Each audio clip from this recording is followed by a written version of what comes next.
नमस्कार मित्रों, मेरा नाम है शिव अभिमन्यु और मैं उत्तराखंड का रहने वाला हूँ। मेरे को होटल इंडस्ट्री में तकरीबन 14 साल हो चुके हैं और मेरा अपने उत्तराखंड के सभी शेफ्स को और सारे वर्ल्ड वाइड जितने भी शेफ हैं सबको नमस्कार। तो मैं अपनी एक घटना आप लोगों के साथ साझा करना चाहता हूँ, जो इस प्रकार है कि मैंने अभी इस साल 2024 में 5 मार्च को एक रेस्टोरेंट ज्वाइन किया था जिसका नाम था पीपल्स रेस्टोरेंट। ये पीपल रेस्टोरेंट झांसी में चित्रा चौराहा पे 2nd फ्लोर पे है। तो यहाँ पर मैंने ओपनिंग करवाई थी। ये होटल का नाम है पीपल्स के नाम से और ये मेरा विजिटिंग कार्ड था जिसमें मेरा नाम भी लिखा है अभिमन्यु सिंह, एग्जीक्यूटिव शेफ। ठीक है, तो मैं इसका एड्रेस आप लोगों को पढ़ के एक बार बता देता हूँ। ये है आपका, ये इसका कंपनी का नाम है एटमॉस बिजनेस, माँ चित्रा चौराहा, मल्टीप्लेक्स चित्रा चौराहा झांसी। पिन कोड है 284003। तो ये पीपल्स के नाम से रेस्टोरेंट है। ये 2nd फ्लोर पे है झांसी में, रेलवे स्टेशन के पास। जिसका सारा सेटअप मैंने खुद किया था, पूरी टीम्स वगैरह जो भी था सब मैं लेके आया था। तो जो मेरा ज्वाइनिंग था वो 5 मार्च 2024 को था। तो 5 मार्च 2024 से मैं 24 जून 2024 तक वहाँ पर काम कर पाया। एक्चुअली घटना ऐसी हुई कि जैसा कि आप लोगों को पता ही है, कोई शेफ आता है तो अपने साथ टीम लेके आता है। तो हमारे पास जिन ओनर के साथ में काम कर रहा था उनका नाम है मिस्टर नवीन सिंह तोमर और चंदन सिंह तोमर। ये दोनों वहाँ के ओनर हैं। इनके साथ हमारा व्यवहार पहले काफ़ी अच्छा था। जैसा इन्होंने हमें बताया कि ये काम करना है या किसी भी तरीके का जो उन्होंने हमें टास्क दिया था वो हमने किया था, वहाँ पर स्टार्ट किया था। सारे लड़के जो कि 14 लोगों की टीम थी वो सब मैं ही लेके आया था। तो सब कुछ अच्छा ही चल रहा था, लेकिन जैसा कि इन्होंने कमिटमेंट किया था हमारे साथ कि भाई जब आप ओपन करोगे तो हम आपको लड़कों की जो सैलरी रहेगी वो हम 5 तारीख को देंगे और सर्विस चार्ज जो रहेगा वो 15 तारीख को देंगे। तो हमने समझा, शुरुआती दौर था तो हमने समझा चलो कोई बात नहीं है, सैलरी अगर थोड़ा लेट भी आती तो कोई प्रॉब्लम नहीं है। तो हमने फिलहाल के लिए एडजस्ट किया, क्योंकि नया नया आउटलेट था तो हमने उसको एडजस्ट करने की कोशिश की। लेकिन क्या होता है, जब 1 महीना 2 महीना हो जाता है उसके बाद टीम को परेशानी होती है। और जैसा कि मैं हेड शेफ रह चुका हूँ ऑलरेडी, पिछले 4-5 साल से मैं एज एग्जीक्यूटिव शेफ भी काम कर रहा हूँ।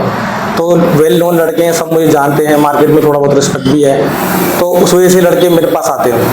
तो जैसा कमिटमेंट था तो लड़कों से हमेशा मैं कहता रहा कि भाई आप एक काम कीजिए, कोई बात नहीं, अभी नया नया है तो टाइम लगेगा सैलरी वगैरह में, सर्विस चार्ज में। तो जब ओपनिंग हो गई, हमारी ओपनिंग होने के बाद जब हमने दोबारा से मतलब उनसे डिमांड की कि सर आप सैलरी जो 7 तारीख को बोला था आपने, उसको आप उस पर कंटिन्यू रहिए। तो उन्होंने मुझे समझाया, यार अभी मम्मी थोड़ा समझिए, थोड़ा प्रॉब्लम है इस तरीके से। तो हमने एज अ शेफ मेरे को जो ओनर के साथ जैसा रिलेशन रखना चाहिए था वो मैंने सब कुछ रखा। बट जब टीम होती है, टीम की सैलरी ऑलरेडी कम होती है, लड़के लोग 15-16 हज़ार 20 हज़ार में काम करने वाले होते हैं, तो उनके घर में जो स्थिति होती है वो उसको मुझसे बयां करते थे। बिकॉज मैं जो कम्युनिकेशन पर्सन मैं था जो ओनर के साथ डायरेक्ट बात करता था। तो जब आगे चीज़ें चली तो हमने उसको बोला कि चलो भाई अब स्टार्ट हो चुका है तो आप एक काम कीजिए, सैलरी आप 10 को कीजिए। लेकिन उन्हें सैलरी 10 की जगह 12 भी बहुत रिक्वेस्ट करने के बाद, और मैं तो खुद की सैलरी कभी उनसे जिक्र ही नहीं करता था। उस 18 को दे देते, 20 को दे देते, मैं चलो कोई नहीं, मेरी टीम को पैसा मिल जाएगा तो मैं बाद में ले भी लूँगा। तो मैंने कभी उनसे कभी अपनी सैलरी के रिगार्डिंग कभी नहीं बोला कि भाई आप मेरे को 18 को दे रहे हो या 20 तारीख को दे रहे हो, मैंने कभी नहीं बोला। देन फिर सर्विस चार्ज की जो बारी आती है, सर्विस चार्ज जो होता है बेसिकली 20 से 22 तारीख के बीच में इन्होंने बोला था। तो 20 से 22 क्या वो 25-26 तक चली जाने लगी। तो उसके बाद लड़के मुझे प्रेशर बनाने लगे कि शेफ आपके होते आपने हमें बुलाया है और अब हमको सैलरी नहीं मिल पा रही है टाइम से, सर्विस चार्ज नहीं मिल पा रहा टाइम से।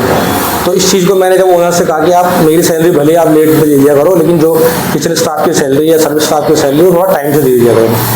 तो ऐसा चलता रहा। तो फिर जो घटना जिस दिन हुई उस दिन की तारीख थी 25 जून 2024। तो उस दिन मेरे ख्याल से सर 2 दिन पहले कहीं गए हुए थे, तो मैं भी छुट्टी जा रखा था। जब मैं वहाँ से वापस आया तो मुझे बताया गया कि सर अभी यहाँ पर है नहीं, तो इसलिए अभी सर्विस चार्ज नहीं मिला है।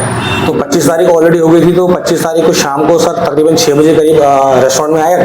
तो मैंने सोचा कि अभी जाके बात करना ठीक नहीं है, तो मैंने उनको व्हाट्सएप मैसेज कर दिया। व्हाट्सएप मैसेज करने के बाद मैंने उनको 6 बजे मैसेज किया था, उनका रिप्लाई 9 बजे तक भी नहीं आया। फिर लड़के अंदर बहुत गुस्सा थे किचन में। तो एज ए लीडर मुझे उनकी हालत सुननी पड़ती है। लेकिन उस दिन क्या हुआ कि लड़कों ने मेरे को दबाव बनाया कि नहीं हम तो अब काम नहीं करेंगे, ये नहीं करेंगे, टाइम से सर्विस चार्ज नहीं देते हो, सैलरी नहीं देते हो। तो उस टाइम हम भी थोड़ा गर्म हो गए, क्योंकि क्या होता है किचन में इतनी गर्मी होती है ऑलरेडी, और मैं भी फ्रस्ट्रेट हो चुका था सब चीज़ सुन सुन के। तो मैंने लड़कों से यही बोला, मैंने कहा अगर आपको करना है तो आप करो, नहीं करना है तो फिर चलो फिर रूम पे। तो उन्होंने बोला ठीक है। तो फिर तकरीबन 11 बज चुके थे और 11 बजे सारी टीम रेस्टोरेंट से निकल गई, मैं भी उनके साथ चला गया। तो मुझे लगता है 11 बजे के बाद एक आधे ऑर्डर आएंगे, तो किचन में कोई था नहीं। तो हमारे जो चंदन सर हैं और जो हमारे नवीन सर हैं वो दोनों के दोनों हमारे रूम पे आ गए। तो उन्होंने हमको वहाँ पर काफ़ी मतलब किसी भी तरीके से जो लैंग्वेज यूज़ की या बताया बोला, तो थोड़ा गुस्से में मैंने भी छोटे वाले ओनर को बोल दिया कि सर आप प्लीज़ बात मत कीजिए, अभी आप वो मत कीजिए।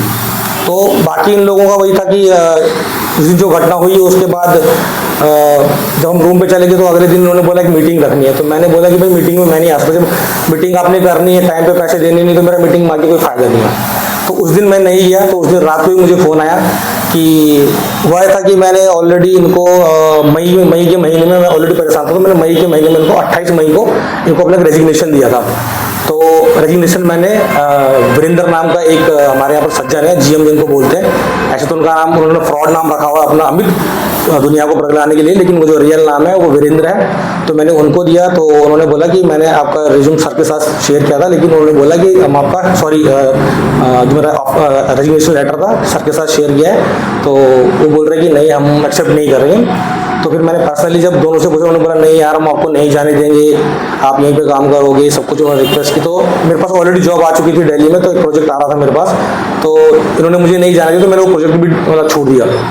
तो जब ये घटना 25 तारीख को हुई तो इन्होंने सडनली मेरा रेजिग्नेशन एक्सेप्ट कर लिया और मुझे फ़ोन पे बोला कि जो आपने रेजिग्नेशन दिया था वो एक्सेप्ट हो चुका है। जबकि ना इन्होंने मुझे उसकी कॉपी दी ना सिग्नेचर करके दिए कि हाँ भाई इन्होंने एक्सेप्ट कर दिया है कुछ भी। मुझे सिर्फ फ़ोन पे बोला गया कि आप एक काम कीजिए, आप उन्होंने हमको एकोमोडेशन दिया हुआ था, कहता आप एकोमोडेशन छोड़ के चले जाइए। तो मैंने उनको बहुत रिक्वेस्ट की, मगर ठीक है जो रात को गलती हुई है टीम से रिलेटेड वो मैंने लड़कों के दबाव में आके किया है ना। अगर आप मुझे निकाल दे तो आपको पूरी टीम को निकालना चाहिए, लेकिन उन्होंने ये बोलते हुए कि भाई शेफ आप हो, हम आप ही को निकालेंगे। मैंने काफ़ी रिक्वेस्ट की, मैंने चलो कोई बात नहीं, एक बार ही होता है, मुझसे गलती ही, मैंने कहा सर टीम लेके आ चुका हूँ तो कोई बात नहीं, अगली बार से नहीं होगा। तो उन्होंने बोला नहीं हम एक भी चांस नहीं देंगे, ये है वो है, और आपका जो क्लियरेंस वगैरह होगा वो हम आपको जब अपकमिंग सैलरी जो सैलरी का टाइम होगा उसमें आपको दे देंगे। तो मैंने एक्सेप्ट कर लिया, मगर ठीक है चलो अब जब हो गया तो जो भी होना है। तो फिर मैं झांसी छोड़ के वापस आ गया। वापस आने के बाद मैंने 10-11 तारीख को दोबारा से कॉल किया, तो दोनों ओनर ने मुझे ऑलरेडी ब्लॉक कर दिया था अपने व्हाट्सएप से, तो वो मेरा कॉल नहीं उठा रहे थे। तो जब मेरा कॉल नहीं उठा रहे थे तो फिर मेरे पास कोई ऑप्शन नहीं बचा, तो फिर मुझे वीरेंद्र नाम के सो कॉल्ड जीएम को कॉल करना पड़ा। तो उसके वर्डिंग थे कि आपने जो नुकसान किया है कंपनी का उसके हम ओनर बोल रहे हैं कि हम सैलरी नहीं देंगे। जो मेरा सैलरी तकरीबन 28 दिन का सैलरी था और मई महीने का मेरा पूरा सर्विस चार्ज और जून महीने का पूरा सर्विस चार्ज वो सब उन्होंने रोक दिया। तो मुझे उन्होंने एक भी पैसा नहीं दिया और ये बोल के कि भाई हम आप एक भी पैसा नहीं देंगे, आपने हमारे साथ ऐसे किया प्रॉब्लम की है तो हम आपको नहीं देंगे।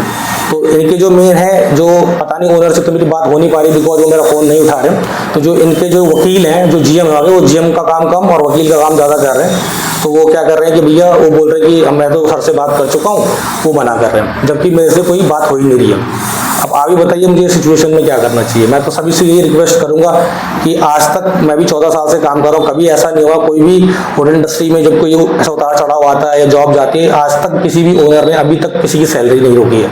लेकिन ये मैं पहली बार देख रहा हूँ कि इतना काम करने के बाद, इतना पूरा रेस्टोरेंट ओपन करने के बाद, पूरी किचन सेटअप करने के बाद इन्होंने मेरे साथ ऐसा किया है। मैं इनसे ये भी करूँ अगर गलती भी थोड़ा बहुत आप जो भी काटना है 5-10 हज़ार रुपये जो काट सकते हो काट लो, लेकिन जो मेरा बाकी का बचा अमाउंट वो दो। पहले तो इन्हें काटनी नहीं चाहिए, बट अगर इनको तसल्ली उस चीज़ से मिलती है तो ये उसको कर सकते हैं। तो फिर से आपको बताना चाहूँगा रेस्टोरेंट का नाम है पीपल्स एटमॉस बिजनेस के नाम से है। यहाँ पर मिस्टर जीएम जो है वो बेसिकली वकील बन रहे हैं उनके, तो वो का नाम वीरेंद्र है और जो दूसरे हमारे सर मिस्टर नवीन सिंह तोमर और चंदन सिंह तोमर। तो रिक्वेस्ट है कि मेरे इस चीज़ को आगे में मेरी मदद करें। और अब होटल इंडस्ट्री में आप लोगों को पता ही क्या पावर है होटल में शेफ्स लोगों की, आप इसको प्लीज़ आगे ज़्यादा से ज़्यादा शेयर करें और मेरा जो भी बचा हुआ क्लियरेंस है उसको दिलवाने में मेरी मदद करें। धन्यवाद।